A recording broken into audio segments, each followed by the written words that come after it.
If I had walked away that night, Adrian Volkov would have died, and I would have gone back to being the kind of girl no one remembered 10 seconds after she left the room. That was the thought in my head as I crossed the ballroom with a tray of champagne balanced on one palm and a smile fixed to my face. The St. Aurelia Hotel looked less like a building and more like a threat dressed as luxury. Crystal chandeliers spilled light over polished marble. Men in tailored tuxedos laughed over deals they did not want overheard. Women in silk and diamonds leaned close enough to whisper and far enough not to stain each other with perfume. I was not part of any of it. I was the waitress, the invisible one. I moved where told, carried what was needed, and kept my eyes lowered unless a guest snapped their fingers. That was how you survived events like this.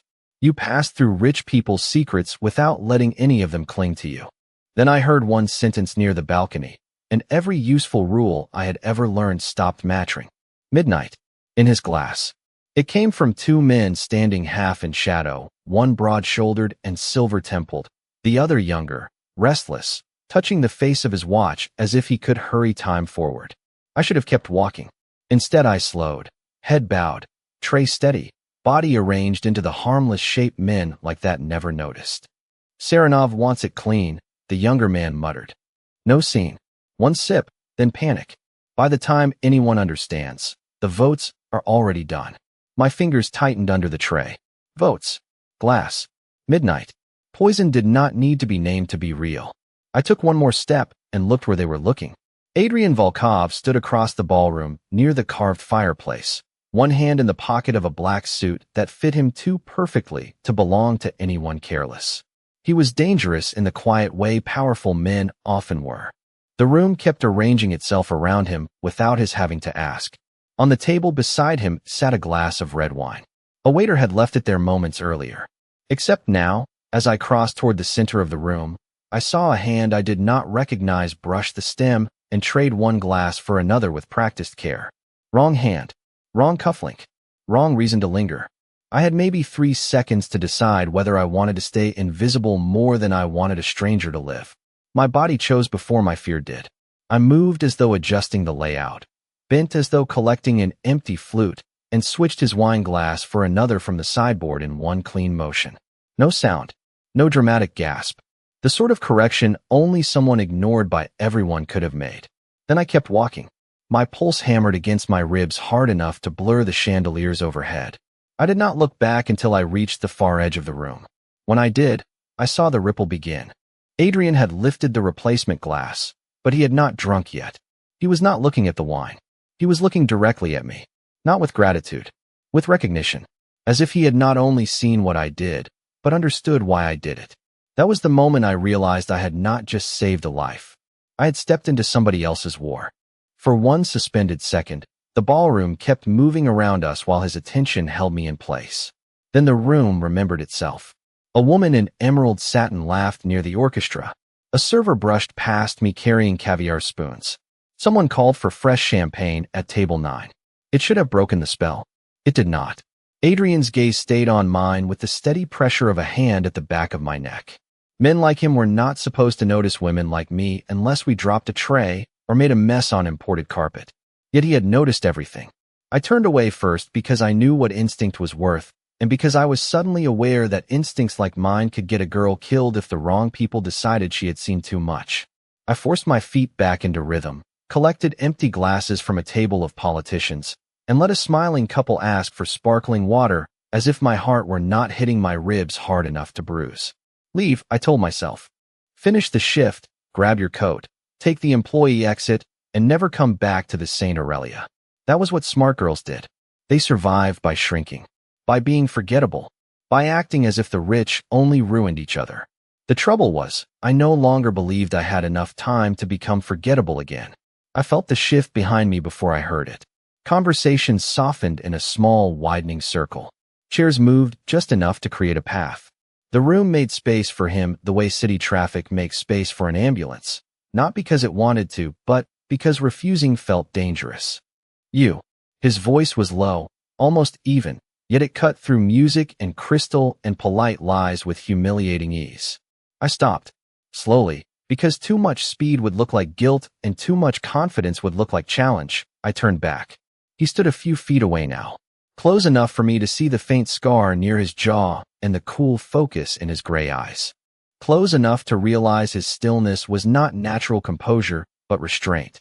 He carried himself like someone who had learned early that the calmest man in a room usually controlled its violence. "Come here," he said. No raised voice. No show. Still, it landed like an order that had already been obeyed by half the room. People were watching while pretending not to. I could feel it in the small hush between notes from the violin. I stepped closer because refusing would have been louder than compliance. "What is your name?" he asked. He was studying my face, but not the way men in hotel bars usually did. He was not flirting. He was cataloging. "Emily." My voice came out steadier than I felt. "Emily what?" "Hart." He repeated it once, quiet enough that only I heard. "Emily Hart." Not a question. A piece of information he intended to keep. Then his eyes dropped briefly to the glass on the side table before returning to me. "Why did you change it?" There it was. No accusation. No gratitude. Just fact. He knew. Maybe not every detail, but enough to be dangerous. I could lie. I could say I mixed up the setting. I could say another guest asked for a different wine. But something about the way he stood there made lies feel flimsy, as if they would crack the second he touched them. "Because it looked wrong," I said. "That is not an answer. It is the one I can give in the middle of your party." A flicker passed through his expression. Not annoyance. Interest. He tilted his head a fraction, as if surprised I had found the nerve to answer him that way. "This is not my party," he said. "It is a negotiation wearing a tuxedo." "Then maybe you should not leave poison sitting unattended." The words were out before I could stop them. My breath caught. Somewhere behind me, a glass clinked against a tray. Adrian's mouth did not smile, but something in his gaze sharpened. He stepped half an inch closer. So it was poison. I had just confirmed what I should not have known. I cursed myself silently. I heard enough to worry. From whom? Two men near the balcony. One older. One nervous. The nervous one kept touching his watch. "And you decided to save a stranger." I decided I did not want to watch someone die when I could stop it. He absorbed that without blinking. Then he said, almost to himself, "You should have walked away." I looked past his shoulder at the ballroom doors, at the long path to the service corridor, at all the exits that now felt like traps. "I know. It is too late for that now." The certainty in his tone settled low in my stomach. Before I could answer, a tall man in a midnight suit approached from Adrian's left and bent toward his ear. He spoke too quietly for me to catch more than a few words. "Security. Delay the vote. Check the cellar." Adrian listened without taking his eyes off me.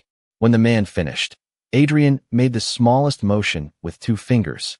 The man nodded once and disappeared into the crowd like a shadow given instructions.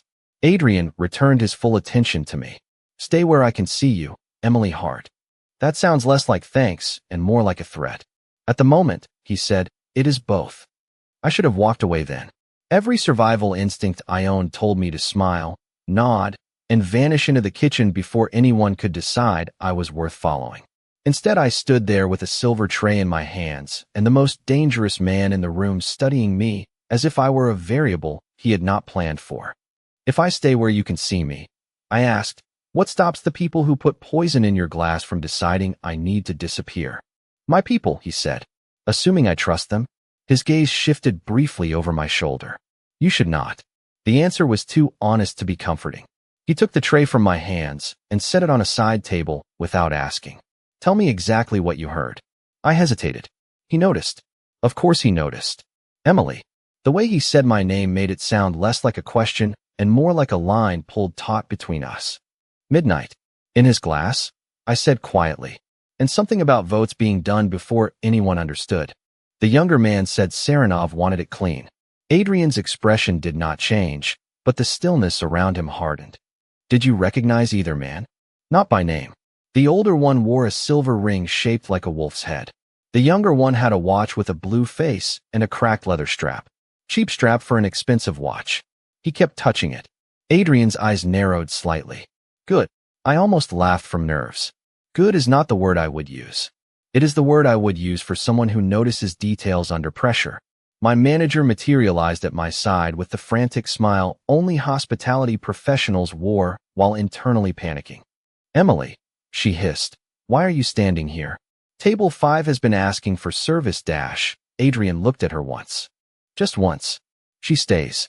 My manager blinked, swallowed, and immediately rearranged her expression into obedience. Of course, Mr. Volkov. She left so quickly I might have pitied her if I were not busy trying not to panic myself. You cannot just decide that, I said. I can decide a great many things in this room. I still work here. For the next hour, you work for me. I stared at him. That is not how jobs work. Tonight it is. Why do you need me visible? I asked. Because someone saw you interfere. His tone remained level, but the meaning landed hard. If you run now, they know two things. First, their plan failed. Second, you are the reason. The cold that moved through me had nothing to do with the air conditioning. And if I stay, then they hesitate. Why? Because anyone standing beside me publicly becomes difficult to touch.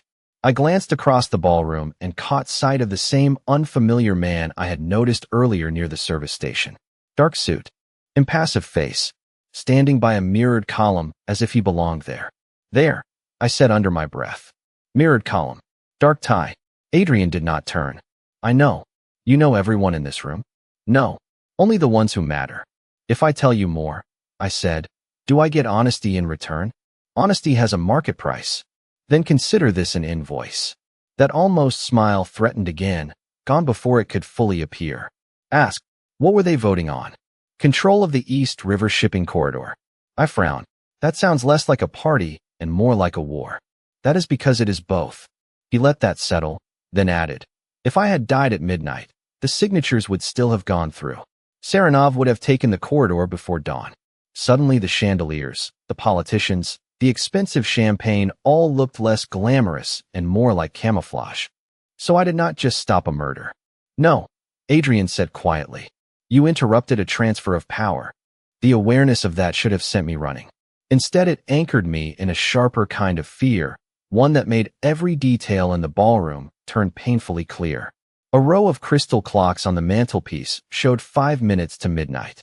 Everyone here had dressed for luxury, but underneath the silk and tuxedos, the room was arranged around leverage. So what now? I asked.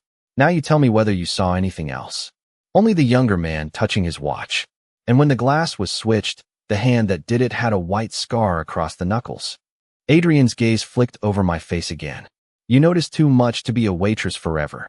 That almost sounds like a compliment. It is a fact. From somewhere behind him, the tall man from before returned, this time close enough that I caught the clean scent of cedar and gun oil.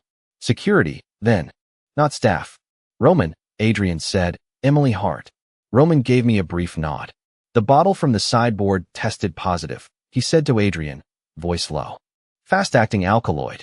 Enough to stop the heart before the second minute. Cellar is being sealed. We also found one staff badge copied and one server missing. I swallowed. Hearing it confirmed made the room tilt. Adrian did not react visibly. Which server? Roman named a seasonal hire called Tomas. My stomach tightened. He was not on the floor 10 minutes ago, I said. Roman looked at me. You know him? Only enough to know he always folds napkins too neatly and complains about his shoes. If he is missing, he did not leave by the staff corridor. Marta would have seen him. Roman's eyebrow moved the slightest fraction, surprised by my certainty. Adrian noticed that too. Check the lower loading hall, he told Roman. And bring me Saranov's seating assignment. Quietly, Roman nodded and disappeared. Adrian turned back to me. You knew where my waiter should have been. You knew the sideboard route. You noticed a scar, a ring, a strap. You still have not answered the important question, I said. Why are you trusting me at all? He looked at me for a long moment. Trust is not what this is. Trust is slow. This is assessment. But you have already done the one thing liars do not usually do. You acted before there was any benefit to you. I folded my arms. There is still no benefit to me. That depends on whether you survive the night. I glanced toward the mirrored column again. The dark-suited watcher was gone. My skin prickled. If they know I interfered, why have they not done anything yet? Adrian's eyes lifted briefly toward the mantel clocks. Because midnight has not passed. Until then, their plan may still be salvageable. The words settled into me with a chilling clarity. This was not over. Poison wine had only been the first move. You still have a choice, he said. I can put you in a car with 2 armed men and send you to one of my properties outside the city. Where you can stay beside me while I finish this. My throat tightened. If I leave, they follow me, do they not? Maybe. My men would stop them. Maybe is not good enough. No, he agreed. It is not. The clocks on the mantel clicked forward another minute. Adrian watched me make my decision without rushing it. If I stay, I said finally, you do not get to use me as bait without telling me. I would not insult you by pretending otherwise, he said. But I will tell you. It was a brutal answer. It was also the first one I believed completely. Then I stay. Something in his face settled when I said it. Not relief exactly. More like a calculation reaching a clean line. Good, he said. He stepped aside and gestured toward the side lounge beyond a pair of velvet drapes. Walk with me. The side lounge was quieter than the ballroom by half. The music muted under paneled walls and old oil paintings of dead industrialists. Roman stood near the doorway speaking into an earpiece. He straightened when we entered, checked the corridor outside, then closed the doors. Adrian moved to the window overlooking the river. You asked why I trust you, he said without turning. The fuller answer is that I do not have time to dismiss useful people.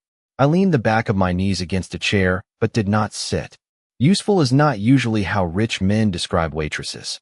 Then rich men are often stupid. Adrian finally turned. Do you know what the East River corridor controls? You said shipping. Shipping is a pleasant word for it. Half the containers coming into this city pass through those docks.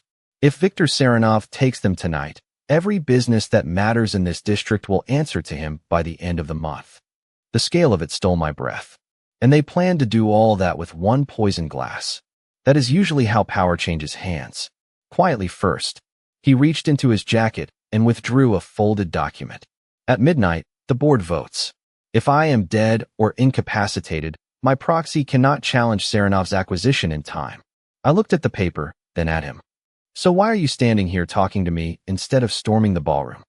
Because the second I show panic, I confirm weakness. The second I accuse without proof, every ally in that room starts calculating whether I can still protect their money. He set the document aside.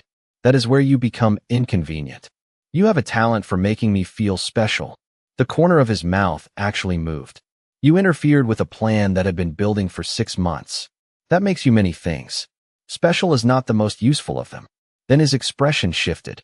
Why did you do it? The glass. The question hit harder here, in private. Because I know what it looks like when a powerful man decides someone else's life is acceptable collateral. I said. My father worked maintenance in a chemical warehouse in Queens. A supervisor ignored a leak because shutting the line down would have cost money. 3 men ended up in the hospital. One never came home. I swallowed. So when I heard those men talking, I could not pretend I had not. Silence held for a few seconds. It was Roman who broke it, his voice quiet and practical. We found Tomas. Dead in the service lift. Neck broken. My stomach lurched. Adrian's expression went hard in a way that changed the temperature of the room. Whoever used his identity is still inside, Roman added. 3 minutes to midnight. Adrian looked at me. The plan changed the moment you touched that glass. Now they will try again. Fear flashed through me, cold and clean. How? If I knew, they would already be losing. He took 1 step closer. Listen carefully, Emily. I need the room to believe I am untouched. I need my enemies to think they still understand the pattern. So we go back. We act as though nothing has changed. And what exactly am I supposed to do in your war? He held my gaze. Stay visible. Stay close. And tell me what I miss. I had never stood this near to a man who frightened me and steadied me at the same time. It was an unacceptable combination. Worse, I was beginning to understand why people followed him. Adrian did not sugarcoat danger. He shaped it into something you could hold in your hands and choose anyway. That sounds simple when you say it, I replied. Most difficult things do. He crossed to the decanter table and poured himself nothing, merely checking the glassware with a glance before leaving it untouched. Habit, perhaps, or paranoia polished into refinement. There is one more thing, he said. If we return to the ballroom as we left it, they will keep waiting for a new opening. I would prefer to give them a different problem, meaning I need to alter the room's attention. Roman looked up from his phone. You want the dance? Adrian's eyes stayed on mine. Yes. I stared at him. What dance? The host requested a midnight waltz before the vote. Public tradition. Stupid, but useful. It took me exactly 1 second to understand his meaning and another 3 to decide whether outrage or disbelief came first. You want to dance with me? Yes. In there? Yes. I glanced down at my black service dress and plain shoes. I am carrying canapes, not diamonds. Good. Diamonds would slow you down. Roman muttered something that sounded suspiciously like a laugh and pretended to cough into his fist. You cannot be serious. I rarely joke at midnight. People will stare. That is the point. Your allies will think you have lost your mind. Some of them already do.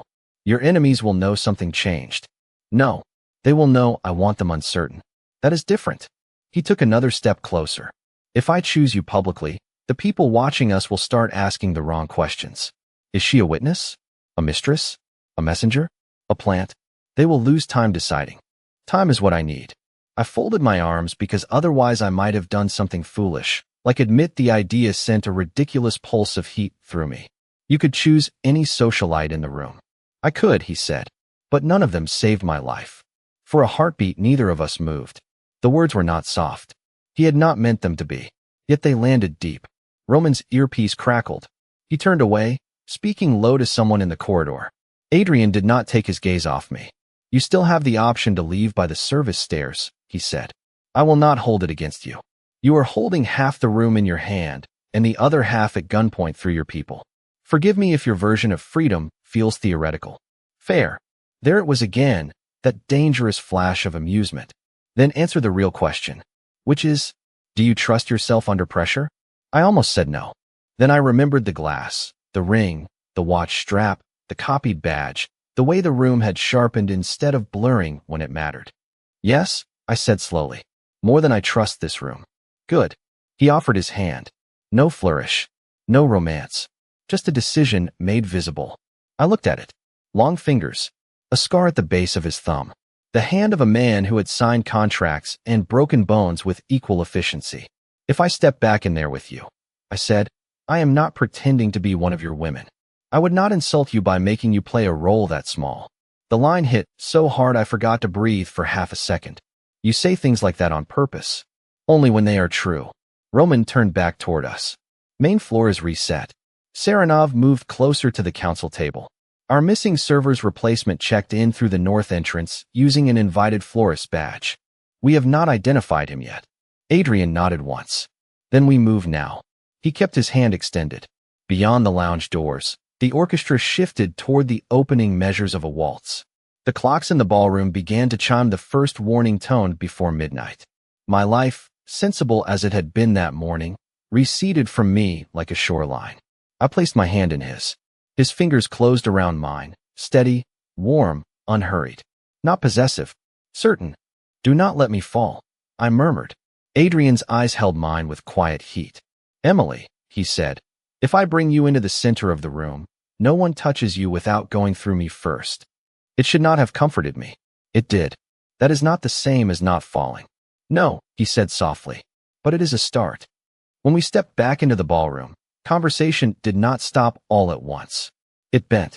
That was somehow more dramatic. Heads turned in ripples instead of a wave. Musicians straightened. A few men at the council table stopped pretending to read documents. Somewhere near the bar, a woman actually lowered her champagne glass halfway to her mouth and forgot to continue. Adrian Volkov had re-entered the room with a waitress at his side and his hand at her waist, and not one person present knew what to do with that information, including me. He guided me toward the center of the polished floor with calm enough to make it seem inevitable. The orchestra shifted into full volume. The host, an elderly shipping magnate whose wife collected charities and younger men, began to clap as if this had always been the plan. Other people joined in out of confusion, self-preservation, or both. Adrian inclined his head to the host just enough to satisfy decorum, then drew me into position. I had danced before, of course. School socials. One wedding in a church basement in Brooklyn. Nothing that involved cameras, billionaires, and at least 2 murder attempts. If you tell anyone I am doing this in service shoes, I will deny everything, I muttered. Adrian's hand settled at the small of my back. Heat burned through the thin fabric there and made every nerve in my body abruptly aware of itself. You are doing well, he said. I have not started stepping on you yet. That is not the metric I am using. We moved. He led with the same precision he seemed to bring to breathing. Not flashy, not theatrical, the exact right amount of control. I realized after the first turn that he was adjusting to me, not forcing me to adjust entirely to him. Tiny corrections, gentle pressure, a man used to command, choosing in this moment not to make me feel it as force. It was more disarming than any grand gesture could have been. Eyes up, he said softly. If you look afraid, they learn something. I lifted my chin and immediately caught 3 dozen expressions aimed our way. Curiosity, shock, resentment, calculation, women wondering who I was, men wondering whether I mattered, staff pretending not to notice the impossible. Adrian turned us cleanly past the council table. Now, he murmured, tell me what changes. I swallowed and scanned. The younger man from the balcony was not in sight, but 2 council members had stopped talking to each other and were watching Adrian instead of their papers. Near the mirrored column, the dark-suited watcher had returned. He was no longer pretending indifference. Across the room, a stocky man with silver at his temples and a wolf head ring stood beside the host's niece, smiling as if he had not spent the last hour arranging murder. His gaze locked on me for half a beat too long. The older one, I whispered. 3 o'clock. Wolf ring. Talking to the woman in blue. Adrian did not look. Victor Serenov. If that is his name, then yes. Good. Good. I prefer my enemies visible. We turned again. Each pass around the floor gave me another angle. I noticed which conversations had died, which guards had moved, which exit remained watched. Adrian was right. Visibility changed everything. Before, I had seen the room from the edges.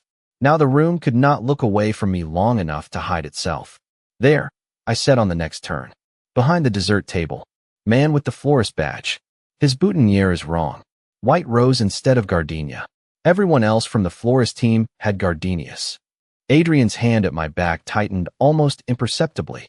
Roman, he said without moving his lips. I had not even seen the security chief drift close, but suddenly he was 2 couples away, pretending to discuss wine with a senator's aide. He touched his cuff once and vanished toward the dessert table. You are frighteningly useful, Adrian murmured. You keep saying that like I should be flattered. Are you not? I looked up at him. Too close. Much too close.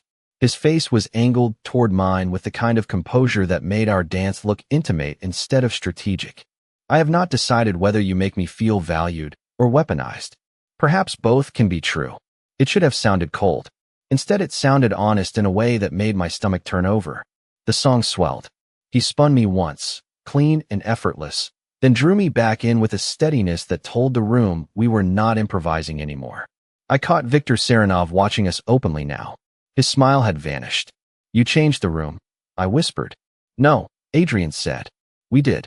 The correction landed harder than praise. Across the ballroom, Roman intercepted the false florist with the smoothness of a man greeting an old friend. The fake smile on the other man's face froze. Another of Adrian's people appeared from nowhere near the coat check corridor. Nothing dramatic happened yet. That was the brilliance of it. The room remained elegant. The music continued.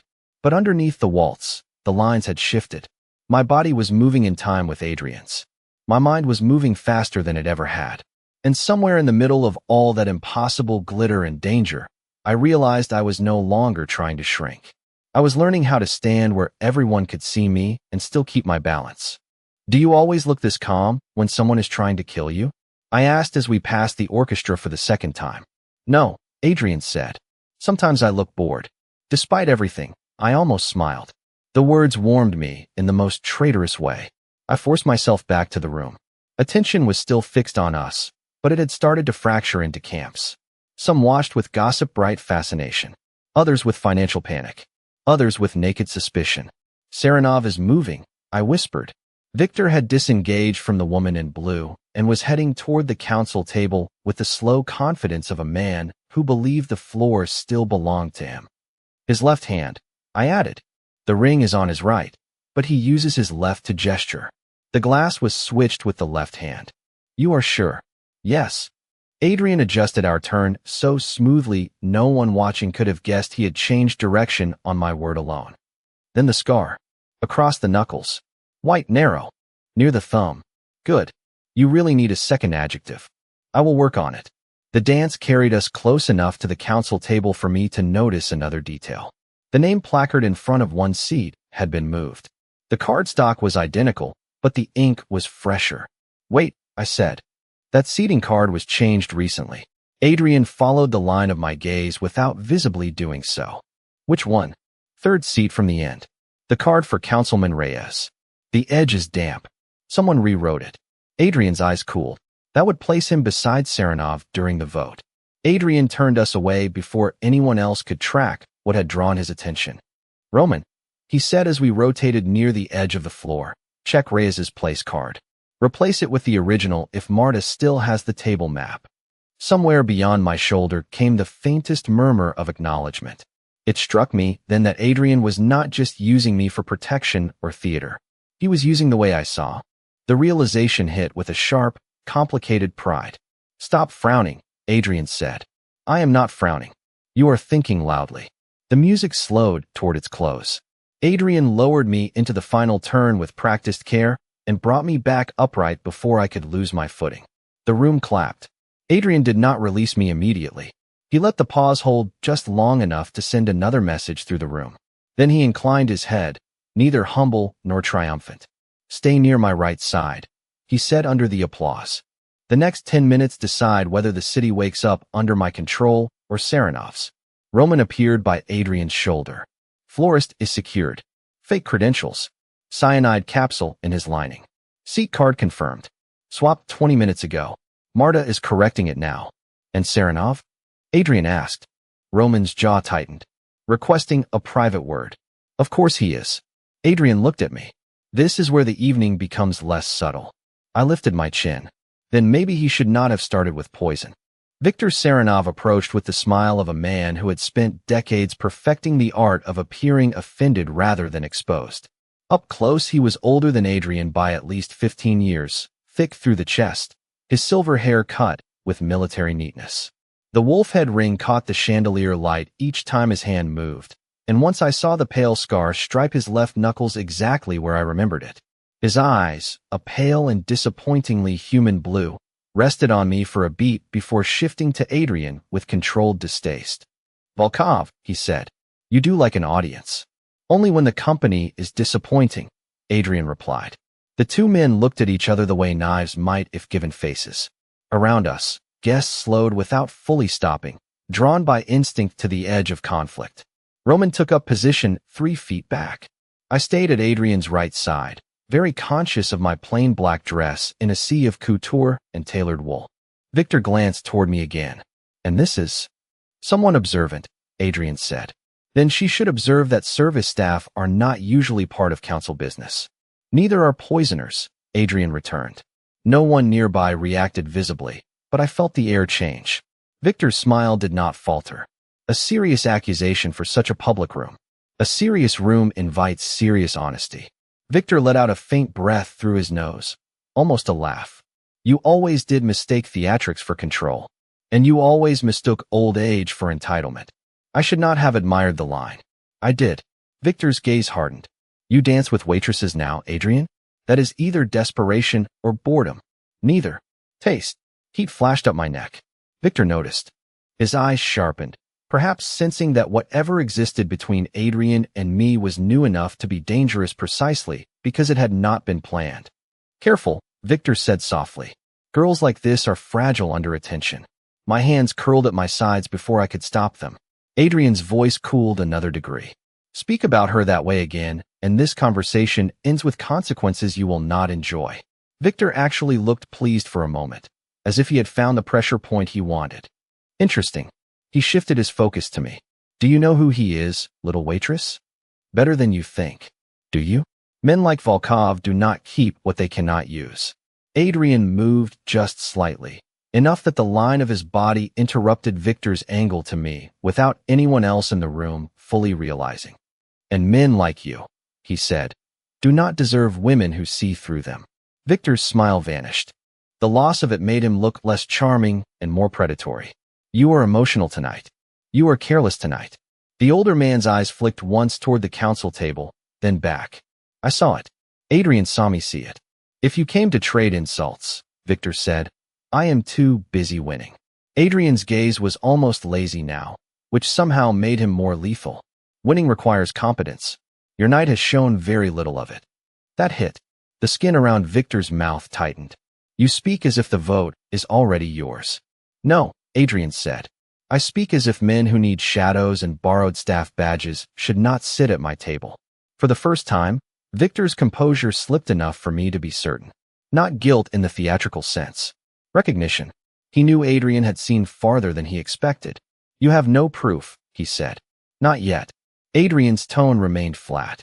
But I do have time, which is a poorer gift for you than you think. A councilman approached then, flustered, asking whether the vote would begin after the toast. Victor answered before Adrian could. Naturally, we would not want unnecessary delay. Adrian looked at the councilman. The vote will proceed after a fresh pour. Victor's eyes sharpened. Fresh. The first bottles were mishandled, Adrian said. The staff will correct it. It was a perfectly plausible explanation to anyone unaware of what had nearly happened. To Victor, it was a warning disguised as etiquette. I saw calculation race behind the older man's eyes. He had lost the poison wine. He had lost the seat card. He had lost the false florist. Yet he was still standing here, which meant he still believed there was another move on the board. Do enjoy the toast, Adrian said. I know I will. Victor let his gaze rest on me one last time. Careful, girl, he murmured. Visibility is expensive. Before I could answer, Adrian did it for me. She can afford it, he said. Can you? Victor left on that note, but not calmly. Not really. His stride was too deliberate, his shoulders too set. Adrian watched him go, then looked at me. What did you notice? He is angry, I said. That is not enough. He looked at the council table when you said fresh pour. Not the bar. Not the doors. The table. Adrian's expression sharpened, meaning the second move is tied to the toast itself, or the documents signed after it. Roman touched his cuff. Reyes's original card is back in place. Also, one of the reserve champagne crates arrived unsealed. Adrian's gaze met mine. There it is. My mouth went dry. So the poison was never only in the wine.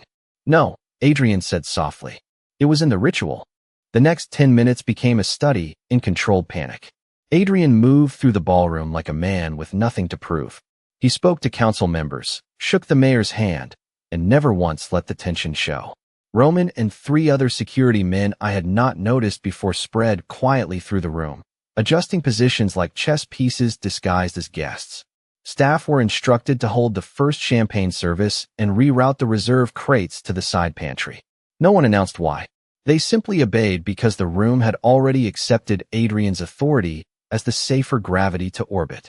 I remained close enough to hear murmured fragments and far enough not to look like a possession. More than once I caught women assessing me with cool disbelief, men with speculative interest, staff with warning and envy mixed together.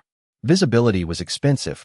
Adrian, to my irritation, seemed to sense every time that attention began to feel like pressure.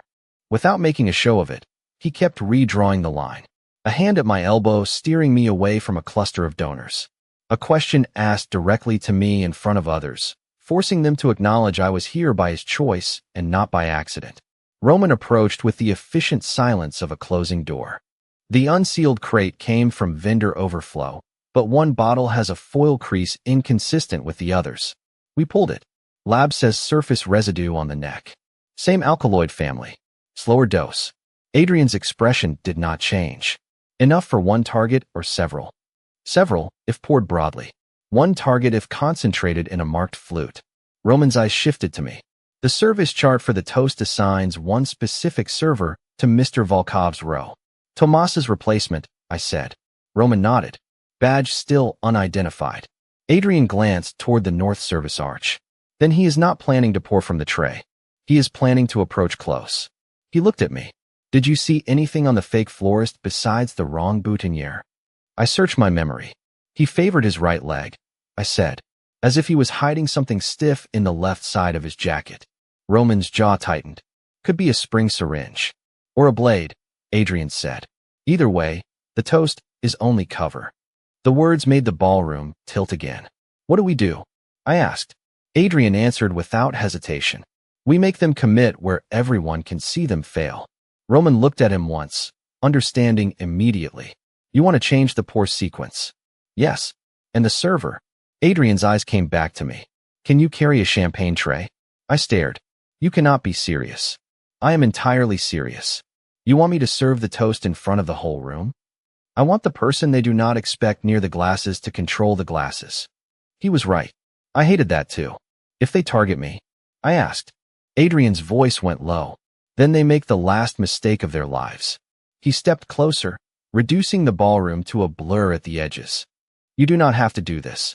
You keep saying that when we both know every path out of this room has already changed. I looked from Adrian to Roman, to the council table, to the mantle clocks now 2 minutes past midnight because everything had been delayed by exactly the amount of time Adrian had stolen. Then I imagined another man in another room calling a death regrettable and moving on. Give me the tray, I said. The side pantry smelled of chilled glass, citrus peel, and fear. Marta, our banquet captain, nearly dropped a crate when she saw Adrian enter with me and Roman behind him. Then she saw Adrian's expression and decided dropping things was a luxury for people with less to lose. Mr. Volkov, she said, voice strangled into professionalism. We are resetting the midnight toast. Good, Adrian said. Emily will carry my row. Marta looked from him to me, confusion blooming and dying almost instantly under the weight of his tone. Of course. She moved aside. The pantry held 3 rows of polished flutes, 2 silver trays, and enough sealed bottles to drown a wedding. Roman's men had already separated the suspect crate. 1 bottle lay on a steel prep table under a small ultraviolet lamp from some security kit I did not want to ask about. Even in that cold blue light, the altered foil at the neck was visible. Adrian touched nothing. Show her the route, he told Marta, and remove anyone not on her direct line. While Marta hurried to obey, Adrian took me aside near the ice chest. Up close, the pantry's harsh lights made him look even more severe, every controlled angle sharpened by shadow. Listen carefully, he said. You will walk from the north arch to the council table. Roman will be at your 2 o'clock. I will be standing at the head position. You pour my glass last, not first. If anyone steps into your path who is not part of the original service line, you stop. You do not apologize. You do not improvise. You look at me. And if someone grabs the tray, let it fall. That will cause a scene. Yes. I thought scenes were bad.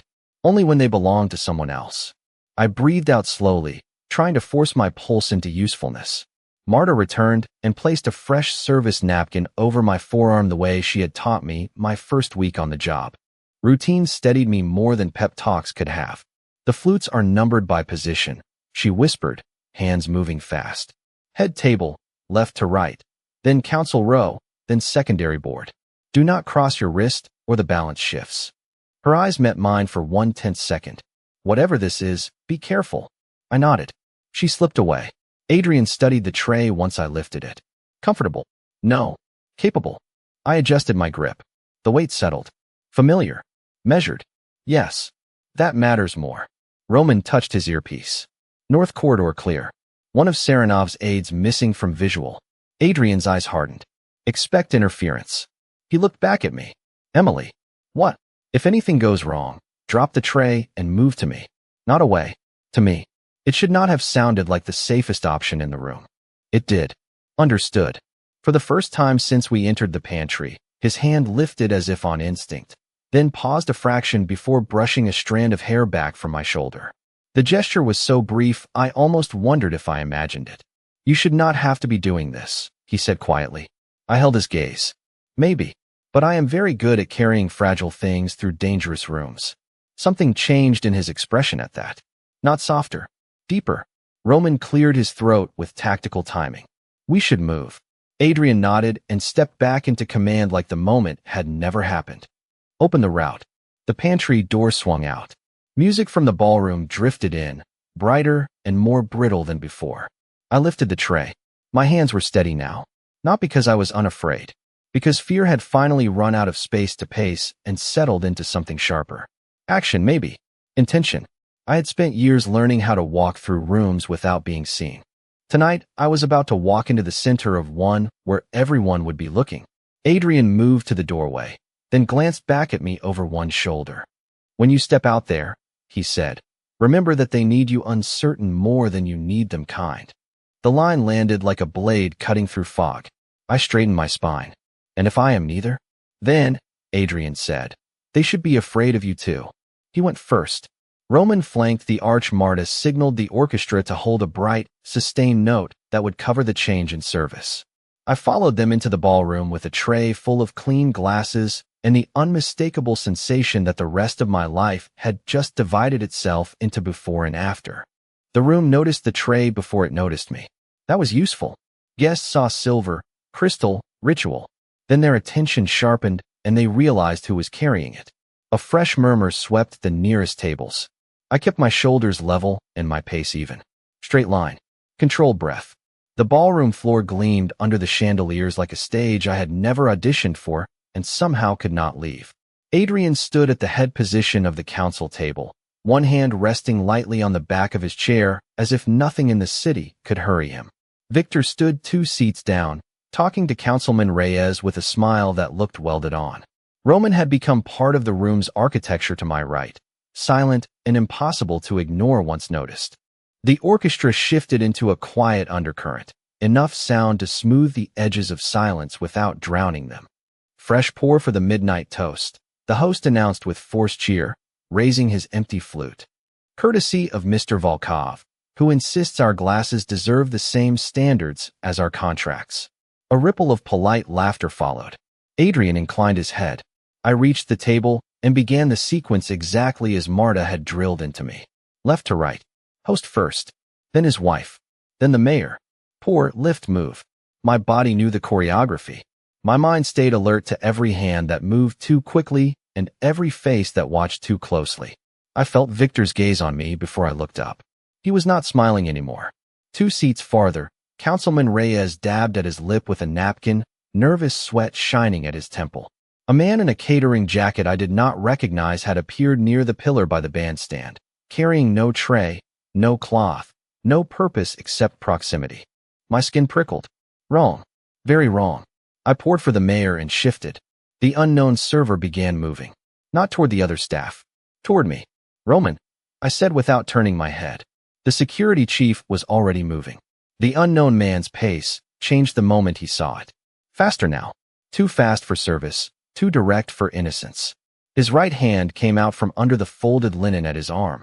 Something metallic flashed between his fingers. Not a blade. A narrow injector, spring-loaded, ugly in its efficiency. Down, Roman barked. The room shattered. I let the tray go exactly as Adrian had ordered. Crystal exploded across the marble in a silver arc. Gasps rose. Someone screamed. The false server lunged, but Roman hit him from the side before the injector could reach me. Chairs overturned. Councilman stumbled backward. Adrian moved at the same instant, not away from the attack, but into it. One hand caught my wrist and pulled me hard toward him. The other seized the attacker's forearm mid-struggle, just as Roman drove him down to one knee. The injector fired uselessly into the air, spraying a thin mist that stung the side of the host's chair. Do not touch that. Adrian snapped as a panicked guest tried to help. His voice cut through the room like a shot. Everything stopped just enough for control to reassemble around him. Roman wrenched the attacker's arm back. Another of Adrian's men kicked the injector away with brutal precision. I had collided with Adrian's chest when he pulled me in. For half a second, shock narrowed the world to the solid line of him. The sharp scent of cedar and clean starch, the fact that his hand was still wrapped around mine, as if letting go might alter the outcome. Then the ballroom roared back into focus. Victor was on his feet, outrage painted over alarm. What is the meaning of this? He demanded. Adrian looked at him over the pinned attacker. His face was calm again, terrifyingly so. The meaning, he said, is that your second attempt had worse timing than the first. The words detonated across the room. Cameras came up. Voices rose. Councilman Reyes backed so far into his chair, he nearly knocked it over. The host's wife pressed a hand to her throat and stared at the liquid on the marble where the injector had sprayed.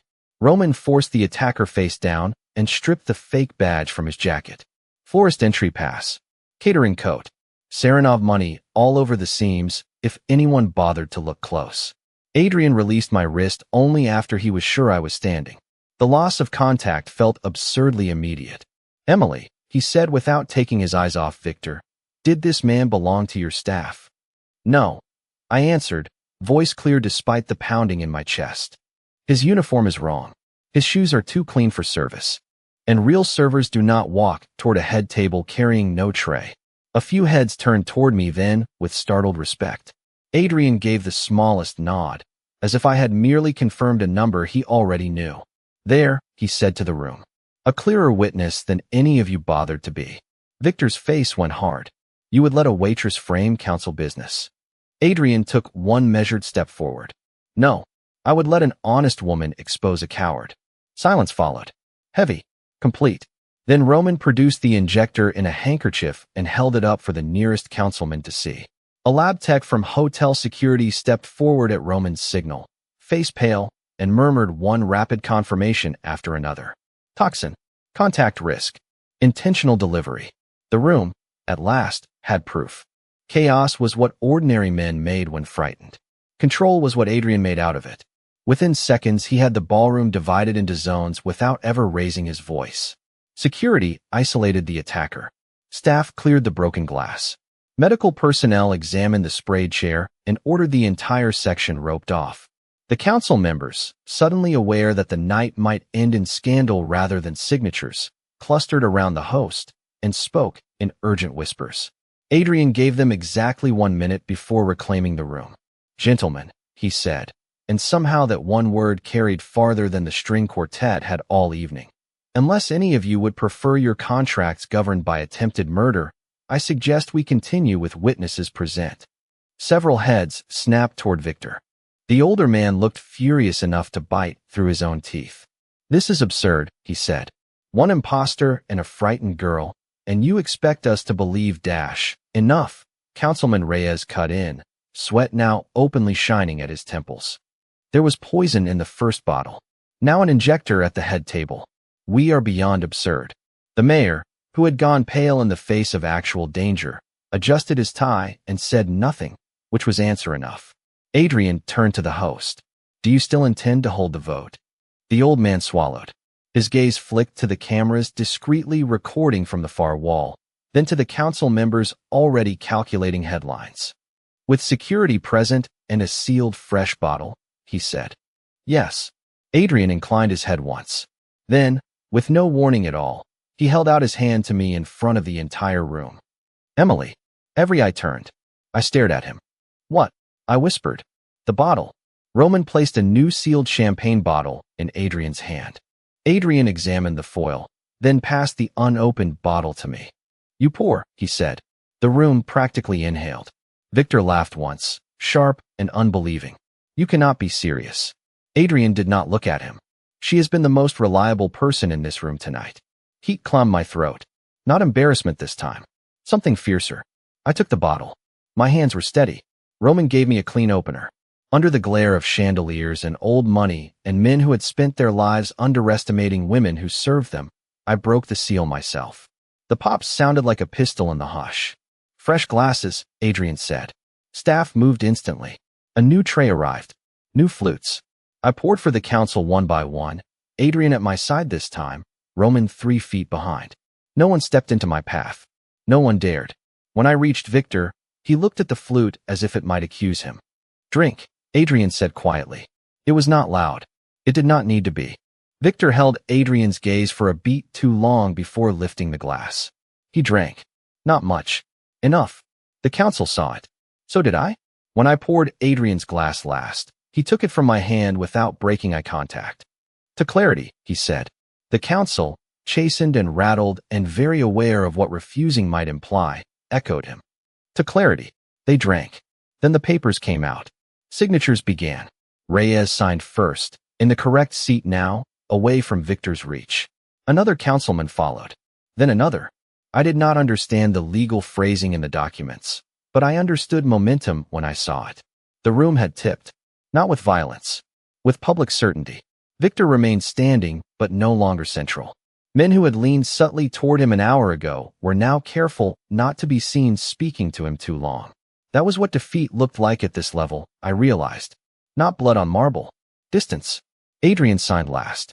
He set the pen down with a precision that made the tiny click sound decisive. Done, he said. Roman's phone buzzed. He read the screen, then leaned toward Adrian. Port Authority just received confirmation. The corridor transfer stays under Volkov Maritime. Adrian gave the smallest nod, as though this were expected rather than one. Across the table, Victor's face had gone still in the brittle way people go still when fury is the only thing holding them upright. This is not over, he said. Adrian finally turned to him fully. No, he agreed. It is not. But tonight, you lost in front of everyone who mattered. That tends to linger. Victor's gaze moved to me one last time, colder now, stripped of charm. I held it. Not boldly, not foolishly, just steadily enough that he understood I was no longer afraid in the way he preferred. Adrian noticed that too. Of course he did. Roman, he said, escort Mr. Serenov and his aides to the east entrance. Search everyone before they leave. Quietly. Thoroughly. Roman's expression almost became a smile. Gladly. As security closed in, Victor gave me a final look full of promise and resentment. Adrian stepped half a pace closer to my side until that line of sight belonged to him instead. It was such a small movement. It felt enormous. The ballroom exhaled around us. People began talking again, too loudly, too quickly, desperate to turn attempted assassination back into gossip and commerce. But the night would not go back. Neither, I suspected, would I? Only after Victor was escorted out and the last council signature had dried did the adrenaline begin to leave my body in ragged increments. My knees did not give out, but they considered it. Adrian seemed to notice before I did. He touched the inside of my elbow lightly. Come with me. That is becoming a habit. A useful one. He guided me away from the ballroom through a smaller corridor behind the paneled bar, this time without an audience. We entered a study lined with dark bookshelves and old maps of the harbor. Roman remained outside the door. For the first time that night, it was only Adrian and me. He crossed to a sideboard, opened a sealed bottle of sparkling water in front of me, and poured it into 2 clean tumblers. Then he set one in my hand. Drink. I obeyed without argument. Adrian leaned against the edge of the desk, jacket unbuttoned now, tie loosened by a fraction. The shift in formality made him look less like a myth and more like a man, which was somehow more dangerous. You are hurt, he asked. No. Certain. I am sure. He studied me another second. You dropped the tray exactly when I told you to. I have always been good at following useful instructions and ignoring useless ones. Also that. The corner of his mouth tilted. You saved my life twice tonight, he said. The wine and the injector. I tightened my grip on the glass. The second time, Roman tackled him. Because you saw him first. He let the words settle. Do not make yourself smaller in the retelling, Emily. That is a habit I would like you to break. No one had ever spoken to me that way before. Why me? I asked at last. What do you mean? There are 100 women in that ballroom with more money, better names, and less inconvenient shoes. Yet tonight you kept choosing me. Why? Adrian looked at the old harbor map on the wall before answering. Because you did not freeze when it counted. Because when you were frightened, you paid attention instead of looking away. Because you told me the truth even when it would have been easier to hide behind a smaller one. He returned his gaze to mine. And because the first person to stand between me and death tonight was not one of my partners, my guards, or my political friends. It was a woman everyone else in the room had already decided not to see. The words left no safe place to stand. I looked down at my water glass because meeting his eyes through that kind of honesty felt suddenly impossible. What happens tomorrow? I asked. Adrian understood it anyway. Tomorrow the newspapers will print some polished lie about a disrupted gala and a delayed vote. My people will spend the morning removing whatever remains of Serenov's reach inside the hotel. And Serenov will not forget you. The honesty chilled me, but I preferred it. So I become a target. Yes. He let the silence hold before continuing. Which is why I am about to offer you something you may not want. Protection. Among other things. My heartbeat picked up again, but differently now. That sounds expensive. It is. And what would you expect in return? Adrian set his glass down with exact care. Not gratitude. I have no use for that. I would expect honesty. Attention. The same instincts that kept us alive tonight. I stared at him. You are offering me a job. A position. That is what rich men call jobs when they want them to sound threatening. This time he did laugh. low and brief and astonishingly real. You would not be serving drinks, he said. You would be working with Roman and the people who see what others miss. You want a waitress on your intelligence team. I want the woman who noticed a poison glass before 6 trained men did. My first instinct was to refuse, because accepting anything from a man like Adrian Volkov felt less like opening a door and more like stepping over a border with no guarantee of return. My second instinct was to ask practical questions, which was how I knew some part of me had already started considering it. Why would your people accept that? I asked. Some will not. That seems important. It is manageable. For you. For us, if you say yes. The quiet certainty of us did something dangerous under my ribs. I set the glass down before I could drop it. You make impossible things sound simple. No, I make them sound worth attempting. He pushed off the desk and crossed the room slowly, not crowding me, just reducing the distance until I had to choose whether to step back. I did not. Emily, he said, I am not offering you a fairy tale. My world is not kinder than the one you came from. It is simply more honest about its appetite. That may be the least romantic thing anyone has ever said to me. I am trying not to lie to you. That is somehow worse. He stopped within arm's reach. Then let me be clearer. If you walk out of this hotel tonight and go back to your old life exactly as it was, men like Saranov will eventually test whether you remember too much. I can make that difficult for them. I can also give you work where your instincts are not treated like decoration. I searched his face for manipulation and found ambition, calculation, and something warmer threaded under both that he seemed unwilling to name. And if I say no? I asked. Then I still put security on you. I still make sure you get home alive. And I still owe you a debt. It would have been easier if he had tried to dazzle me. Instead, he was offering danger with structure, power with cost, usefulness with eyes wide open. Then tell me honestly, I said, am I chosen, or am I useful? He did not answer immediately. When he did, his voice had gone lower. Tonight you became useful because you were already remarkable. I am choosing not to ignore the second part. The room seemed to narrow around the sentence. You are very dangerous, I said. Yes, and annoyingly self-aware about it. Also yes. Against all reason, I laughed. Adrian watched me the way one watches an unexpected sunrise.